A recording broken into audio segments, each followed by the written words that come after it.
उन्हाळ्याचे दिवस चालू आहेत आणि कैरीचे विविध पदार्थ आपण आपल्या चॅनलवर पोस्ट करत आहोत। तर असाच एक लहानांपासून मोठ्यांपर्यंत सगळ्यांना आवडणारा पारंपरिक गुळांबा कसा बनवायचा ते आज आपण या व्हिडिओमध्ये पाहणार आहोत। या व्हिडिओमध्ये दाखवलेली गुळांबा बनवायची पद्धत ही अतिशय सोपी आहे।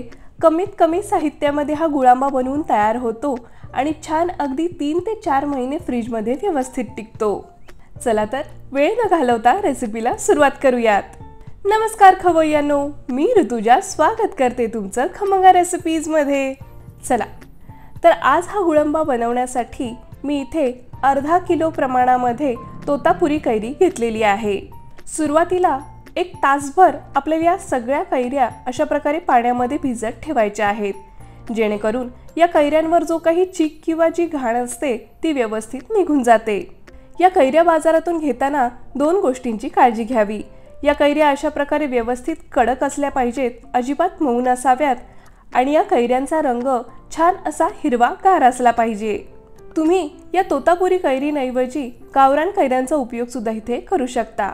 तोतापुरी कैऱ्या या थोड्याशा कमी आंबट असतात, त्यामुळे त्याचा उपयोग मी इथे केलेला आहे। आता 1 तासाभराने आपण या पाण्यातून कैऱ्या बाहेर काढणार आहोत आणि एका कोरड्या कपड्याने या स्वच्छ अशा पुसून कोरड्या करून घेणार आहोत। आता या छान कोरड्या करून घेतलेल्या कैऱ्यांची साल आपल्याला काढून घ्यायची आहे। आपण जर या कैऱ्यांची साल न काढता त्या अशाच किसून घेतल्या तर गुळांबा बनवल्यानंतर याच्या साली खाताना थोड्याशा कचकच लागतात। त्यामुळे आपल्याला या सगळ्या कैऱ्यांच्या साली व्यवस्थित आधी काढून घ्यायच्या आहेत। तुम्ही बघू शकता या कैरीची सगळी साल आपण व्यवस्थित काढून घेतलेली आहे। आता ही कैरी आपल्याला किसणीच्या सहाय्याने व्यवस्थित अशी बारीक किसून घ्यायची आहे। किसण्यासाठी अशा प्रकारे एकदम बारीक जाळी असणारी किंवा मध्यम आकाराची जाळी असणारी किसणी आपल्याला वापरायची आहे। जितकी बारीक आपण ही कैरी किसून घेऊ तितका आपला गुळांबा पटकन शिजण्यासाठी मदत होते आणि शिवाय त्याची कन्सिस्टन्सी सुद्धा अगदी छान अशी एकसंध जॅम सारखी येते। आता ही कैरी किसून घेताना एका गोष्टीची काळजी आपल्याला घ्यायची आहे। कैरी किसताना ज्यावेळी त्याची कोय आपल्याला जाणवेल तेव्हा आपल्याला थांबायचं आहे आणि त्याची बाजू बदलून दुसऱ्या बाजूने ही कैरी किसायला सुरुवात करायची आहे। अशाच प्रकारे सगळ्या कैऱ्या आपण व्यवस्थित किसून घेतलेल्या आहेत आणि तुम्ही इथे बघू शकता अगदी बारीक अशा जाळीवर मी या कैऱ्या किसलेल्या आहेत। छान असा अगदी लच्छेदार आपला कैरीचा किस इथे तयार झालेला आहे। आता सगळ्यात आधी आपण एका वाटीच्या सहाय्याने किंवा एका कपच्या सहाय्याने हा कैरीचा किस मोजून घेणार आहोत, जेणेकरून आपल्याला गुळाचं प्रमाण देखील अगदी परफेक्ट घेता येईल। तुम्ही इथे बघू शकता अर्धा किलो कैरी वापरून आपला साधारण 2 कप इतका कैरीचा किस तयार झालेला आहे। आता इथे आपण 2 कप कैरीच्या किसासाठी 2 कप प्रमाणामध्ये किसलेला गूळ घेणार आहोत। इथे मी गावरान चॉकलेटी गूळ घेतलेला आहे, तुम्ही तुमच्या आवडीचा गूळ इथे वापरू शकता। इथे मी अशा प्रकारे चाकूच्या सहाय्याने पातळ पातळ असा हा गूळ चिरून घेणार आहे। वेगळ्या प्रकारचा गूळ वापरल्याने फारसा काही चवीत फरक पडत नाही, रंगामध्येच फक्त जो काही आहे तो फरक पडतो। तुम्ही जर पिवळा गूळ वापरलात तर तुमच्या गुळांब्याचा रंग हा थोडासा सोनेरी पिवळसर असा येतो आणि जर तुम्ही अशा प्रकारे चॉकलेटी गूळ वापरलात तर गुळांब्याचा रंग हा थोडासा डार्क पिवळसर किंवा चॉकलेटी साईडला जाणारा होतो। बघा आता आपला हा 2 कप प्रमाणामध्ये गूळ असा व्यवस्थित बारीक चिरून झालेला आहे। आता आपण गुळांबा बनवायला सुरुवात करूयात। त्यासाठी इथे मी सगळ्यात आधी एक स्टीलची कढई घेतलेली आहे आणि त्यामध्ये किसून घेतलेली सगळी कैरी आपल्याला सगळ्यात आधी घालायची आहे। आता सुरुवातीला 2 ते 3 मिनिटं मध्यम आचेवर आपल्याला हा कैरीचा किस छान असा परतून घ्यायचा आहे। असं केल्यामुळे होतं काय तर सुरुवातीलाच 1-2 मिनिटं कैरी अशी मध्यम किंवा मोठ्या आचेवर व्यवस्थित भाजून घेतली की तिला जास्त पाणी सुटत नाही। आपला हा कैरीचा किस छान 2 मिनिटं परतून झालेला आहे। आता गॅसची फ्लेम मी लो केलेली आहे आणि त्यामध्ये आपण किसून घेतलेला सगळा 2 कप प्रमाणातला गूळ आपण घालणार आहोत। गॅसची फ्लेम आता आपल्याला हाय करायची आहे आणि हा गूळ छान या कैरीच्या किसासोबत एकजीव करून घ्यायचा आहे। अगदी 5 ते 7 मिनिटातच हा गूळ व्यवस्थित असा मेल्ट होतो आणि या कैरीच्या किसासोबत एकजीव होतो।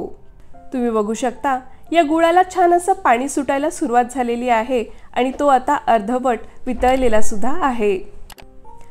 हा गुळांबा बनवताना आपल्याला एका गोष्टीची विशेष काळजी घ्यायची आहे।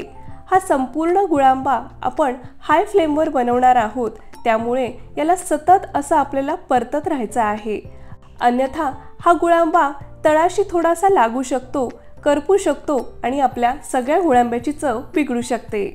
तुम्ही बघू शकता आपला संपूर्ण गूळ हा व्यवस्थित वितळलेला आहे, आंब्याच्या किसासोबत एकजीव झालेला आहे आणि त्याला छान अशी उकळी सुद्धा यायला सुरुवात झालेली आहे।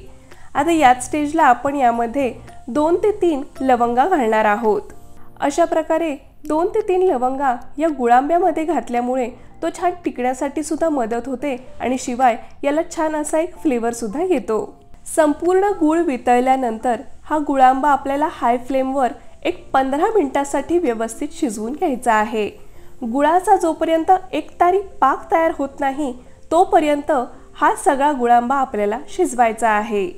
तुम्ही इथे बघू शकता 15 ते 20 मिनिटं गुळांबा व्यवस्थित शिजवल्यानंतर आपल्या गुळाला अशा प्रकारे छान एक तार यायला सुरुवात झालेली आहे। याचाच अर्थ आपला गुळांबा व्यवस्थित शिजून तयार झालेला आहे। आता आपण गॅसची फ्लेम बंद करणार आहोत। आता जरी तुम्हाला दिसताना हा गुळांबा खूप पातळ दिसत असला तरी जसजसा हा छान थंड होईल, रूम टेम्परेचरला येईल, तसतसा याचा दाटसरपणा वाढत जाईल आणि हा छान जेलीसारखा घट्ट बनेल। आता गुळांब्याचा गॅस बंद केल्यानंतर आपल्याला त्यामध्ये अर्धा चमचा वेलची पूड घालायची आहे। गुळांबा शिजवत असताना वेलची पूड अजिबात घालायची नाही, त्यामुळे होतं काय की या वेलचीचा जो छान सुवास असतो तो निघून जातो।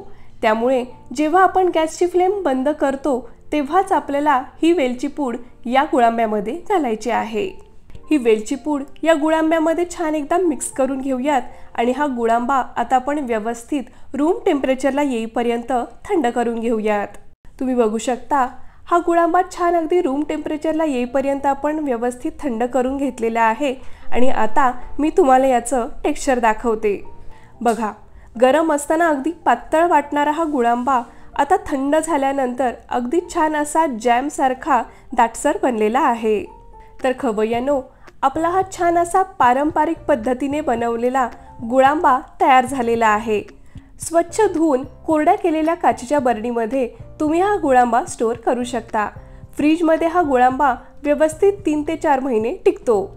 तर खवय्यांनो, तुम्ही सुद्धा हा गुळांबा नक्की बनवून पहा आणि रेसिपी आवडल्यास चॅनलला लाईक, शेअर आणि सबस्क्राईब करा।